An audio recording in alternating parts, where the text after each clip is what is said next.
Selamat pagi dan salam sehat buat kita semua. Perkenalkan, nama saya Vivi Diasria Sritonga. Saya dari Prodi Administrasi Bisnis dari kelas AB 3C. Di sini saya akan menjelaskan mengenai jenis-jenis komunikasi. Sebelum saya menjelaskan jenis-jenis komunikasi, terlebih dahulu saya menjelaskan pengertian dari komunikasi. Dalam kehidupan sehari-hari, setiap orang tidak dapat dilepas dari dunia komunikasi. Menurut Heimstreet dan Beatty dalam Business Communication, komunikasi adalah pertukaran informasi antar individu melalui sistem yang lazim, baik dengan simbol, sinyal, maupun perilaku atau tindakan. Komunikasi bisnis adalah komunikasi yang digunakan dalam dunia bisnis yang mencakup berbagai bentuk komunikasi, baik komunikasi verbal maupun non-verbal, untuk mencapai tujuan tertentu. Secara garis besar, komunikasi dibagi menjadi dua bagian. Yang pertama, komunikasi verbal, dan yang kedua, komunikasi nonverbal. Yang pertama, komunikasi verbal. Komunikasi verbal adalah sebuah proses komunikasi yang mana pesannya disampaikan dengan menggunakan kata-kata, baik itu melalui lisan ataupun tulisan. Contoh sederhana dari komunikasi verbal. Yang pertama, berinteraksi dengan orang lain. Yang kedua, membaca koran atau majalah.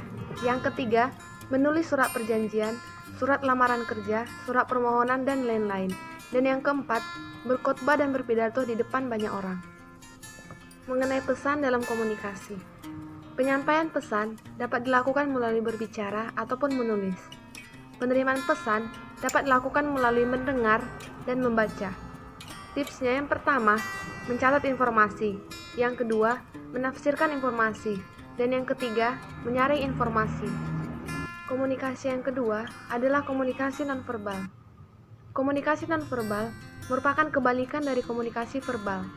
Komunikasi nonverbal berarti sebuah proses komunikasi yang mana pesannya disampaikan tidak menggunakan kata-kata, melainkan menggunakan bahasa tubuh, gerak isyarat, ekspresi wajah, dan kontak mata.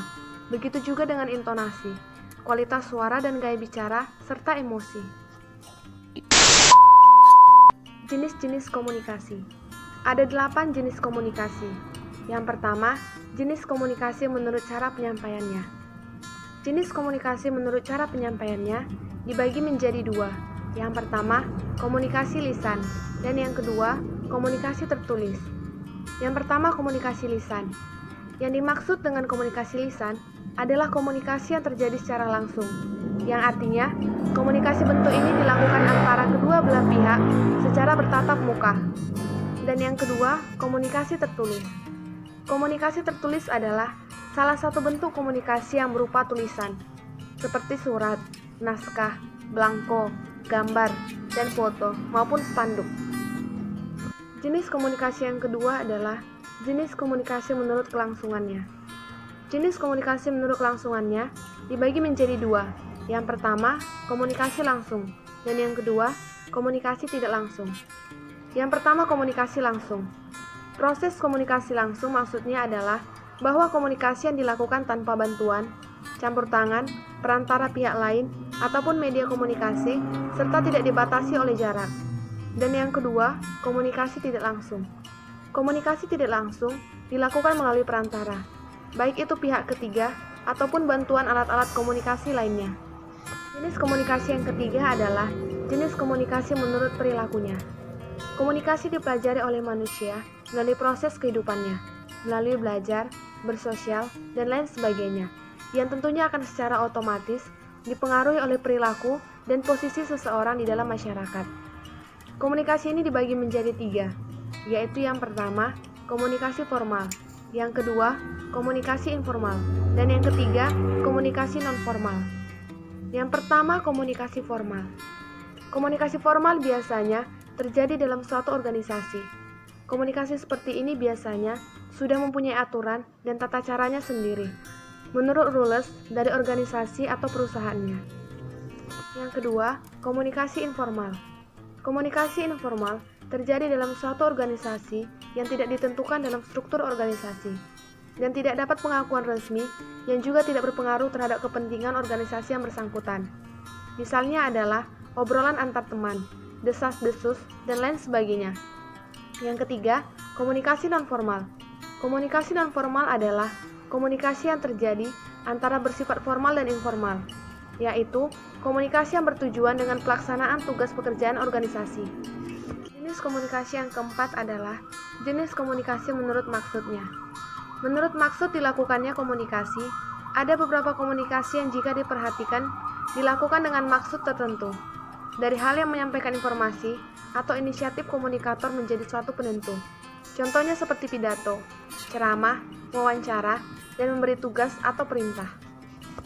Jenis komunikasi yang kelima adalah jenis komunikasi menurut ruang lingkupnya. Ruang lingkup terjadinya komunikasi merupakan batasan jenis komunikasi yang sedang dilakukan.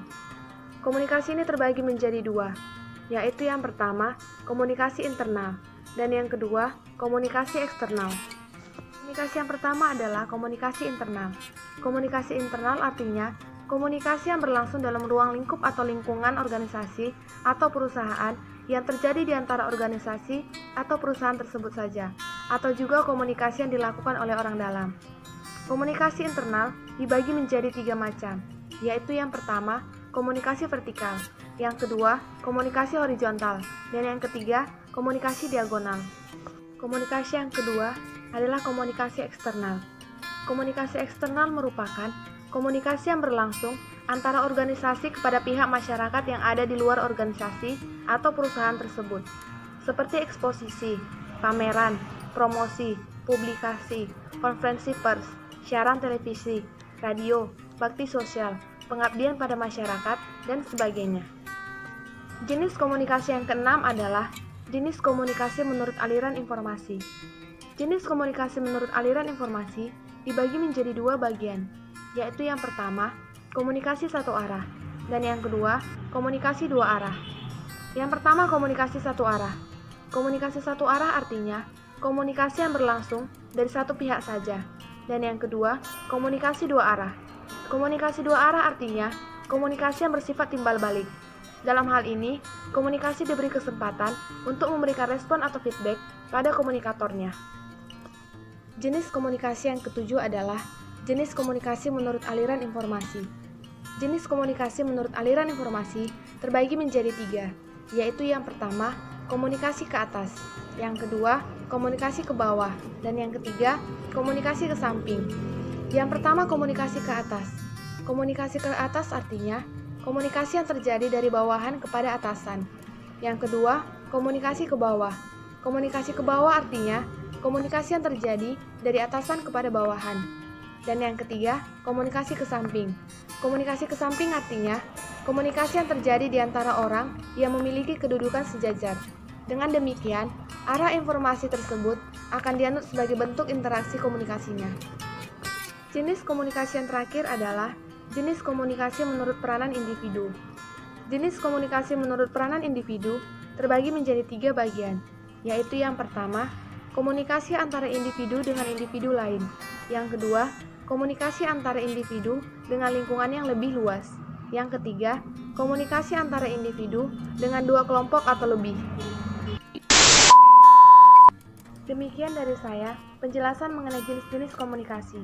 Saya berharap apa yang saya jelaskan dapat dimengerti dan dapat menjadi penambahan ilmu bagi kita semua. Sekian dan terima kasih. Selamat pagi.